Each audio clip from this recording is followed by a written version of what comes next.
Hey everyone, welcome to another LEGO Fan video. I'm your host LEGO Fan, and I do fun LEGO videos at about 10 steps per video, as well as cool Ben 10 videos. If you guys are new, please like, subscribe, and ring the bell to get notified of my next video.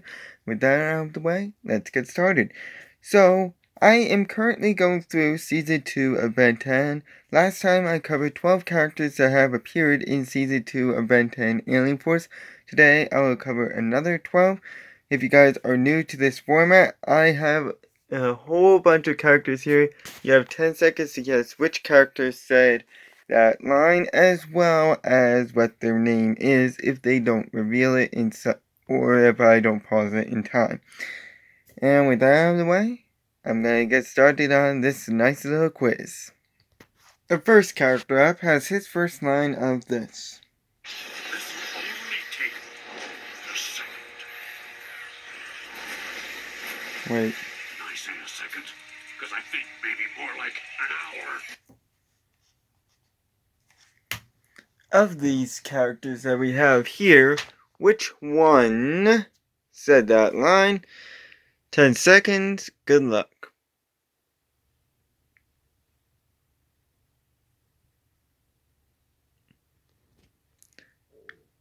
So, that was the character known as Swamp Fire, who is this character right here. He's a Methanosian, first appearing in the episode that you heard, Alone Together, fighting off the Daisy Pottids, which I'll probably be covering either in this part or the next one, and managing to beat them up by creating a landslide to sink them in the sand, as well as saving Ronnie from that same fate. And after some walking, he set up camp before changing back, and later he helped reattach Ronnie's hand after it was severed from an unnamed creature, which is one that I covered in the previous part, the unnamed Turwas species.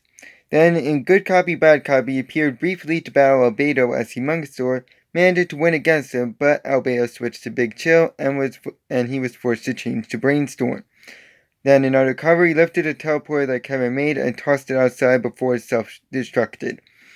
In Pet Project, he took part in the final battle with Chadwick, managing to put up a wall of fire to distract Chadwick and a mind-controlled ship for a bit, but once the ship regained control, he managed to get on the ship and blow up the lab by hitting a tank and change it back shortly after. Then, in Grounded, he fought a hybrid but lost and got badly beat up, which resulted in a black eye when he transformed out. In War of the Worlds Part 1, he took part in the final battle, being used to do a Super Slam attack from Jedway and then trap in some with his vines. He then changed to Upchuck when laser was fired at him. Then in War of the Worlds 2, he was used to break into the hybrid control tower, managing to incapacitate the main hybrid to force him to call off the attack before being swarmed by DN aliens, but they were beat by the Plumbers Kids and changed back after seeing Max. So he is a good fighter and is abnormally strong, not really strong as in terms of forearms strong, but stronger than normal humans. He's also able to absorb bullets and punches as they just go right through him since he is a living plant. And he can also reconnect any limbs that have been cut off and can do this with other people by producing vines to reconnect severed limbs. He also can just regrow the limbs if he just doesn't want to take the effort to do it. And if crushed, he can burrow underground to safety. He can also shoot a single jar of flames high enough to melt metal and form a wall of fire to separate him from his enemies. He can also shoot just big giant fireballs or just little tiny ones, has a super slam attack, can blast off a heat explosion similar to Heat Blast, has seeds that can grow vines under his control. He also can spray a special type of gas to control plants. He can plant himself into the ground to make him more, rooted almost. He's also somewhat durable and can go through bars, and has an aroma around him that makes him smell bad. He can also throw goo/mud that can stick onto people's faces, but he can be immobilized by ice, but he can thaw that out in a short amount of time. This is Ben's more frequently used aliens, and it's kind of like a combination between Wildvine and Heat Blast. So Ben makes a lot of allies and a lot of enemies, but sometimes his enemies turn into allies, or he just has an ally within the enemies, and this is one of those scenarios. This is this character's first line. Tyler. Of these characters that we have here, which one is Tyler? 10 seconds. Good luck.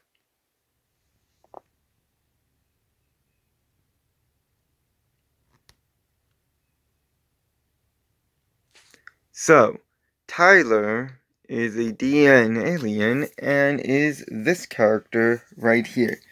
As I said, he's a DN alien who turned human at the very end of the episode and is the main character in the episode Inside Man.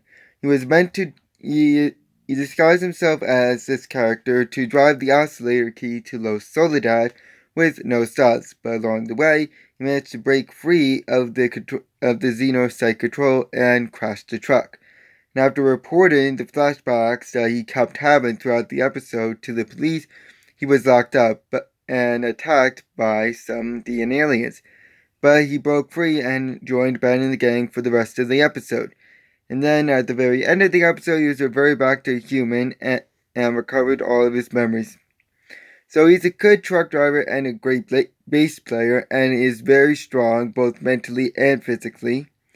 And though unaware, he had an ID mask to cover his face. And he had the ability to shoot goo balls like other DN aliens. And like other DN aliens, he could also shoot out tentacles from his body, operate better in cold climate, has claws, is durable, is agile, and could climb vertically, and has a super jump and pretty fast reaction speed.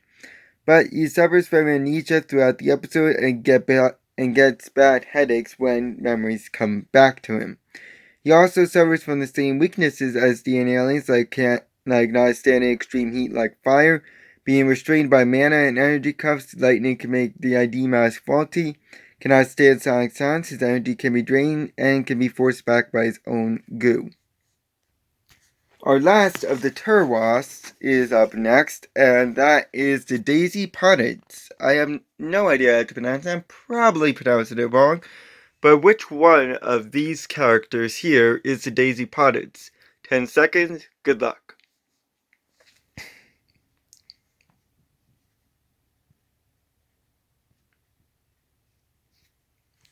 So, the Daisy Pottage are these characters right here.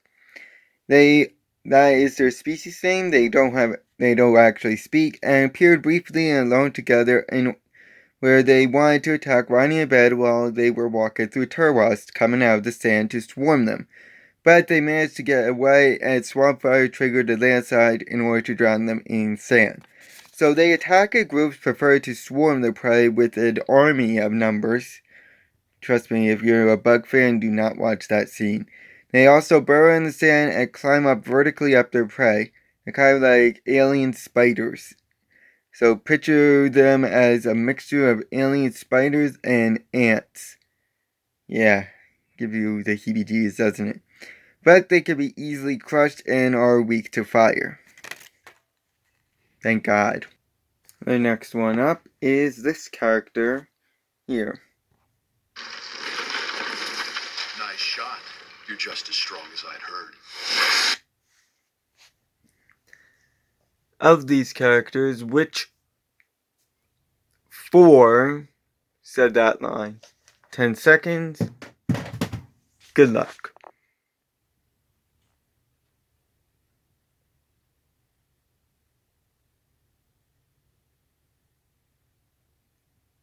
So that is the character known as Michael Morningstar.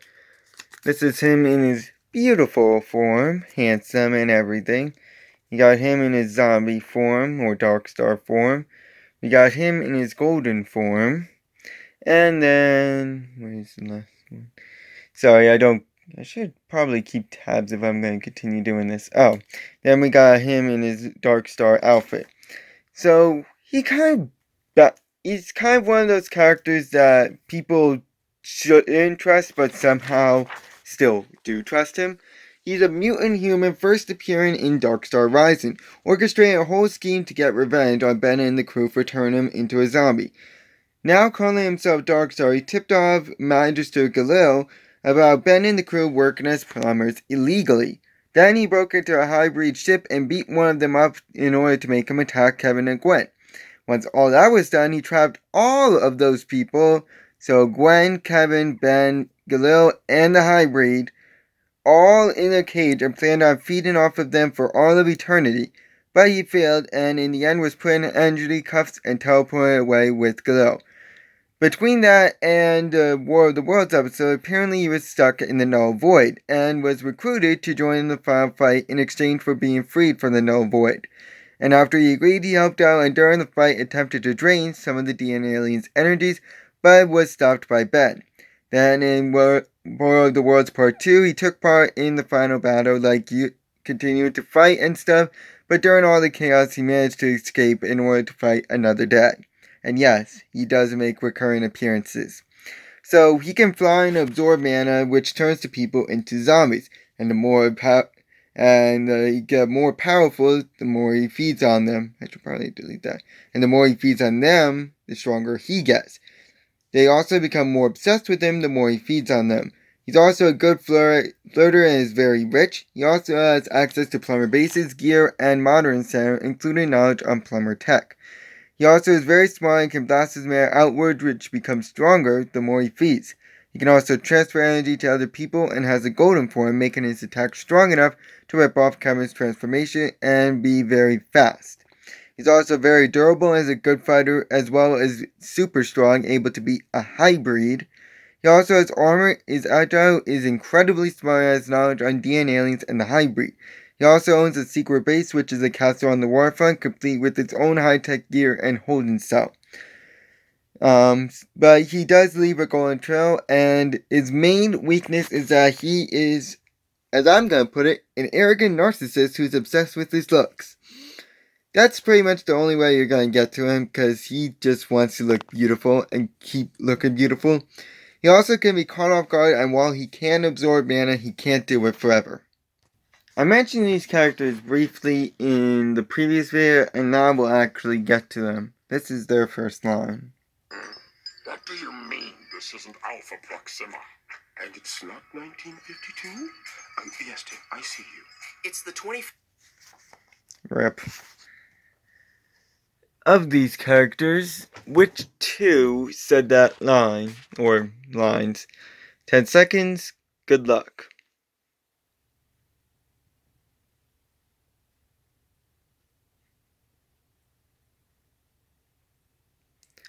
So that was Tiny's parents. We got the, oh my god, I keep forgetting the difference between them. The mom and the dad.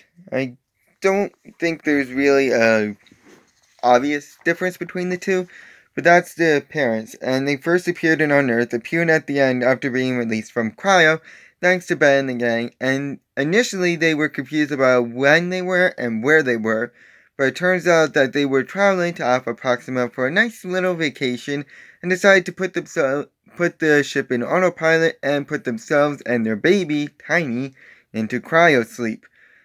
But due to the events of the episode Paradox, in which there was a big time-traveling machine thing, they crash-landed on Earth and the ship dug itself into the Earth, and, well, they got buried. And after they realized what happened, they decided to take off with Tiny to probably Alpha, though it's unclear where they were going. And we never actually see them again, so it doesn't really matter. They are very durable and strong and are intelligent. They also can see Anodite's true forms, but can still be hurt by thorns and can't see well in the daytime. I don't really have much to know because they really only had a brief appearance. The next character up has his first line of this. That's what the tip said. That's it. Just a simple little line. Of these characters, which two said that line? 10 seconds, good luck.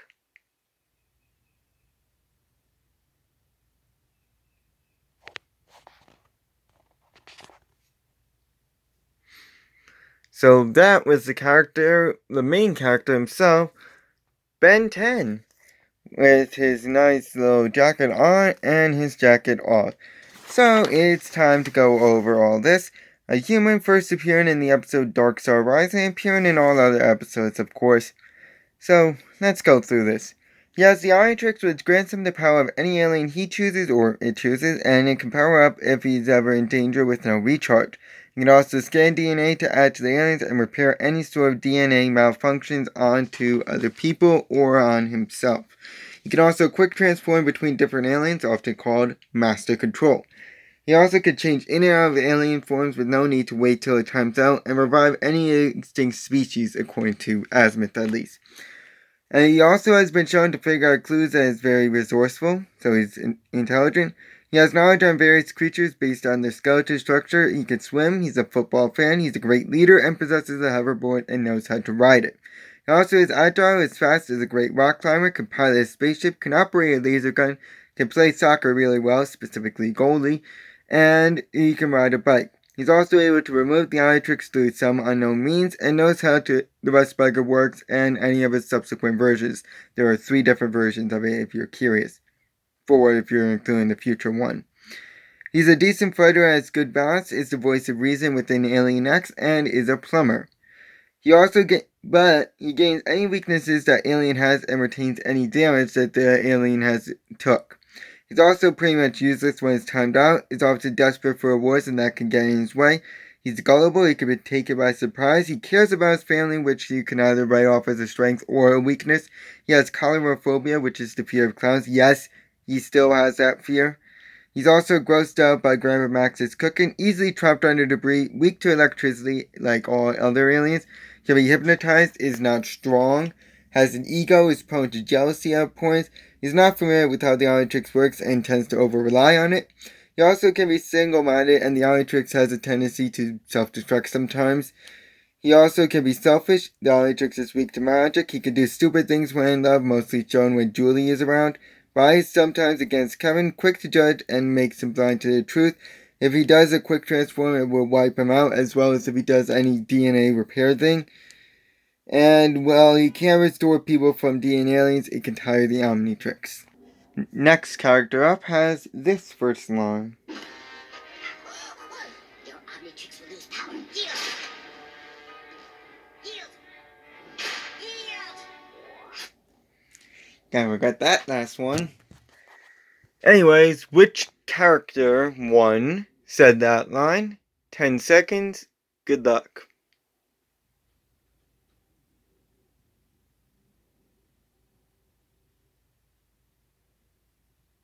So that was the character, in case you can't tell by the beginning part, is Spider Monkey. This character right here. An arachnid chimp, first appearing in Dark Star Rising, appearing briefly to knock Michael to the ground twice after he was hit in the air by Galil and Kevin before changing to Jet Ray. His first real appearance was in Good Copy Bad Copy, used by Albedo to take out Ben as Jet Ray and managed to encase him in his weapon, and was almost ready to battle Chromostone, but he changed back after Ben timed out, because it was used by Albedo. We'll get to him. But the only time Ben actually used him, other than the brief appearance in Dark Star Rising in Season 2, was in Birds of a Feather, where he was used to knock out a bunch of DNA aliens, but after one blasted a tree branch he was on, he fell off and was knocked out. He woke up with Simeon helping him up and changed back to show he was human. So Spider Monkey is probably one of Ben's more useful aliens, despite the fact that he prefers strength over agility. But if you're going for an agility alien, this will be the alien to go for. He has 2 extra limbs and can either walk on all 4s or just on 2. He also can shoot webbing out of his tail, which is very durable and sticky, which can also encase people or help pull them back. He can also use this as like a slingshot or a net and swing from this weapon. He also can use it to throw people elsewhere. He also has an advanced agility, is very strong, good hearing, is fast, and can swing on trees. He also has a prehensile tail and enhanced jump, and is a decent fighter. He also has very good balance and can climb vertically, but he can be encased in his own weapon and unable to get out. Fine. The next character up has his first line of this. Ben, you sure this is the place? Well, you guys already know the name because I accidentally showed it through the glass, but of these characters remaining, which one is Kevin, who said that first line? 10 seconds, good luck.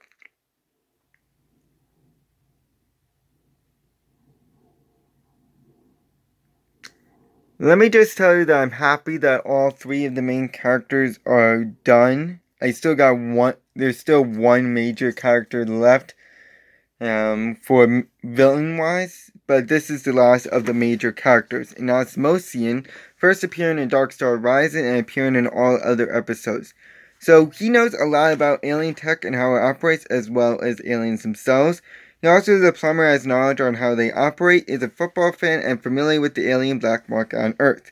He also is a good climber and a good fighter, and now has the ability to absorb any material. Sometimes it might be a car, sometimes rock, ground, titanium, whatever. This could be for his whole body or just parts of it, and can transfer this material to others, and it could be multiple materials at once. And when he's any material, he's very durable, is strong, can create many earthquakes that go through the floor, can burst through restraints, and can perform a super slam if he's high enough. But when he's rubber, he also has an enhanced jump, and if shy, he has the burnt rubber smell, which if you haven't smelled it, trust me, even if you don't have sensitive smell, it stinks horribly. He also is a good mechanic and car junkie, having one of his own, as well as an expert driver, which also includes the breast bucket, with his car being very durable, and it also has rockets and lasers and an auto attack mode. He also knows about diplomas, can pick locks, can operate Rust Bucket 2, and can swim. But he still has his arrogance, and if he gets knocked out, he loses the absorbed material, and can have a one-track mind. He also can be forced to change into a material and out of one. He loves Gwen, is a jokester and loves toying with people, can be a bit boastful and prone to jealousy, and he's weak if anything gets through his transformation skin, and can be knocked out if it's knocked off. He's also quick to anger and has to touch something to activate his powers, otherwise he's useless. And he's very protective of his father and the few memories he has of him, and cares about his car almost to a fault. Next character up is this one.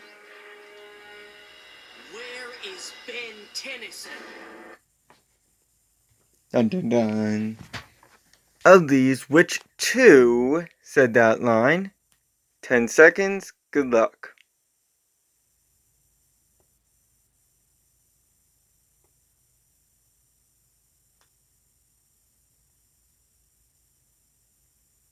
So that was the character known as Albedo or Albedo, however you want to pronounce it. And that's this one and this one.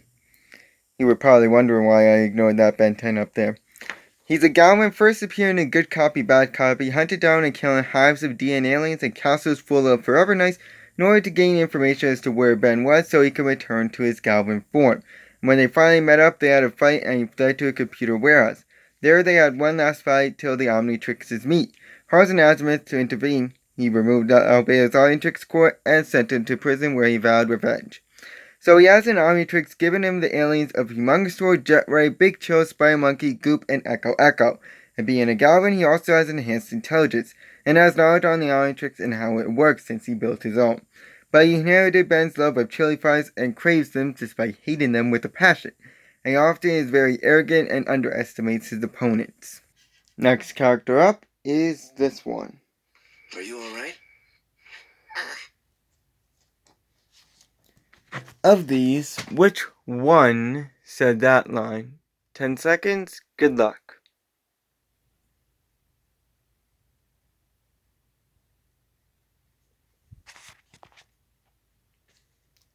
So that was the character known as Simeon.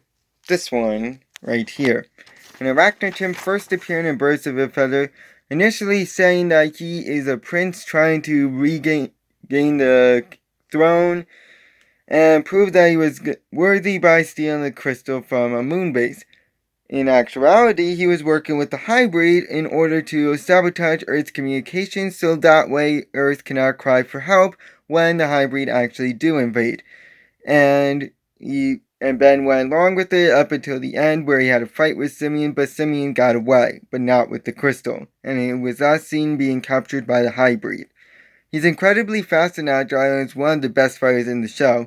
He also has extra limbs that are prehensile tail, a super jump, enhanced balance, can climb vertically, is very smart and an excellent liar, able to weave very intricate stories, can swing on trees, is very strong, can shoot a spider web to swing on or throw people with. He has great hearing, his weapon is very strong and holds incredibly well, and has a spaceship. but he's weak to electricity and can be caught in his own webbing. He can also often be unaware of his surroundings and cannot breathe in outer space and needs a suit. He also can be easily picked up and tossed elsewhere. The next one doesn't have a first line, as they just say their name of these characters, which two are Ship. 10 seconds, good luck.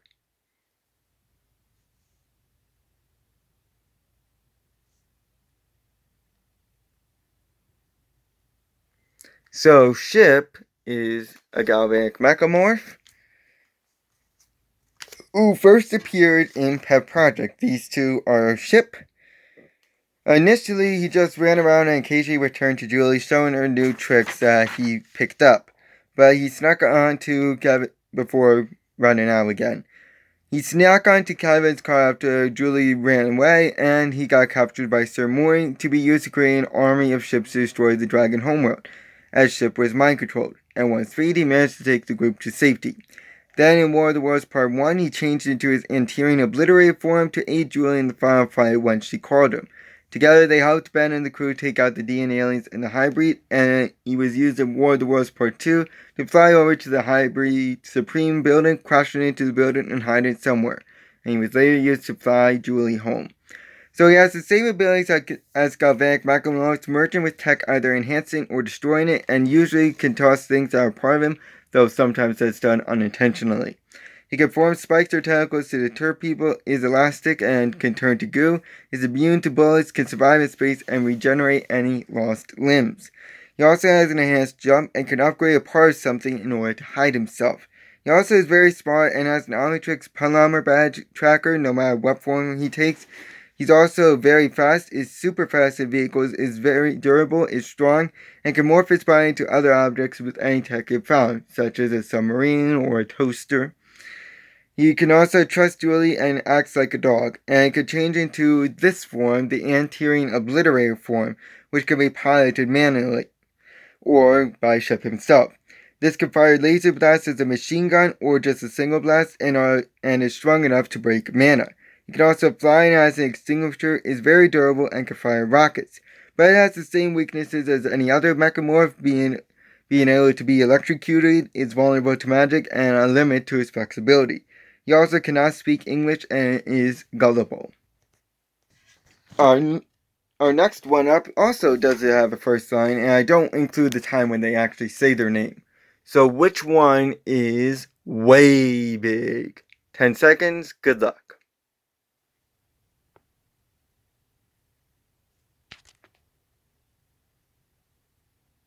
So Way Big is one of the original aliens who appeared in War of the Worlds Part 1. A Toku star who attempted to pick up the launch gate and destroy it, but he was knocked out once it opened and timed out due to the shock he got. He is very huge, hence his name, and is very durable. He's also strong and able to toss people into space, and his claws are sharp, though that might be due to just his size. He can also fight fairly well, but of course his size can make him an even bigger target, and he has to be careful not to smush any of his allies. But hitting the field can make him go immobile. He's also weak to electricity and tends to cause more harm than good to his surroundings. And is another alien that can have inconvenient timeouts, as sometimes Ben can time out in the air with him rather than on the ground. I have time for one more, and that's this guy right here. What can I say? I'm feeling nostalgic. Of these, which one said that line? 10 seconds, good luck.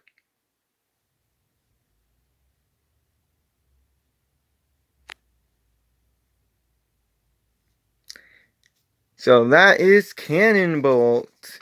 This guy right here. Norberian Palarota, first appearing in War of the Worlds Part 1. First alien Ben chose to go into battle with, knocking out a lot of the DNAs and stopping Michael from absorbing energy from them. He then started to restore some of the DNA aliens, managing to make some of them back to human, but the Omnitrix got tired and it cycled to recharge mode, timing him out.